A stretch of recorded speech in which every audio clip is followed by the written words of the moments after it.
कांग्रेस के पूर्व अध्यक्ष राहुल गांधी ने एक विदेशी अखबार के लेख का हवाला देते हुए भारतीय जनता पार्टी और राष्ट्रीय स्वयंसेवक संघ पर निशाना साधा।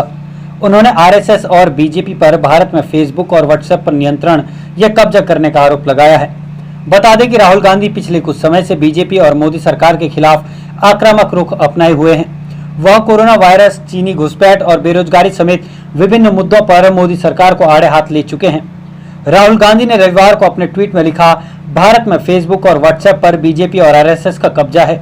ये इसके जरिए फेक न्यूज और नफरत फैलाते हैं। वे चुनाव को प्रभावित करने में भी इनका इस्तेमाल करते हैं। आखिरकार अमेरिकी मीडिया में फेसबुक के बारे में सच बाहर आ गया। कांग्रेस के पूर्व अध्यक्ष राहुल गांधी के बाद अब पार्टी महासचिव प्रियंका गांधी ने मोदी सरकार पर निशाना साधा है। प्रियंका ने फेसबुक पर एक पोस्टर के जरिए केंद्र सरकार को आड़े हाथों लेते हुए बीजेपी नेताओं की फेसबुक के अधिकारियों के साथ सांठगांठ का आरोप लगाया है। उन्होंने कहा, भारत के ज्यादातर मीडिया चैनल के बाद अब सोशल मीडिया की बारी है। भारतीय जनता पार्टी नफरत और दुष्प्रचार फैलाने के लिए हर तरह के हथकंडे का इस्तेमाल करती थी और अभी भी कर रही है।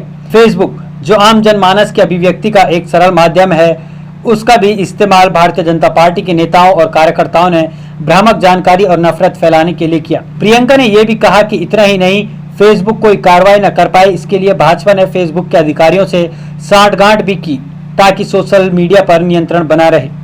दरअसल अमेरिका के एक अखबार में छपे एक लेख में कहा गया कि भारत में सत्ताधारी पार्टी बीजेपी के नेताओं और कार्यकर्ताओं के हेट स्पीच और आपत्तिजनक सामग्री को लेकर फेसबुक कोताही बरतता है। लेख में फेसबुक के एक अधिकारी के हवाले से यह भी कहा गया कि बीजेपी कार्यकर्ताओं को दंडित करने से भारत में कंपनी के कारोबार पर असर पड़ेगा। लेख में कहा गया है कि फेसबुक ने बीजेपी को लेकर व्यापक पैमाने पर अनुचित तहरीर दी है। वहीं राहुल गांधी के ट्वीट पर केंद्रीय दूरसंचार मंत्री रविशंकर प्रसाद ने पलटवार किया है।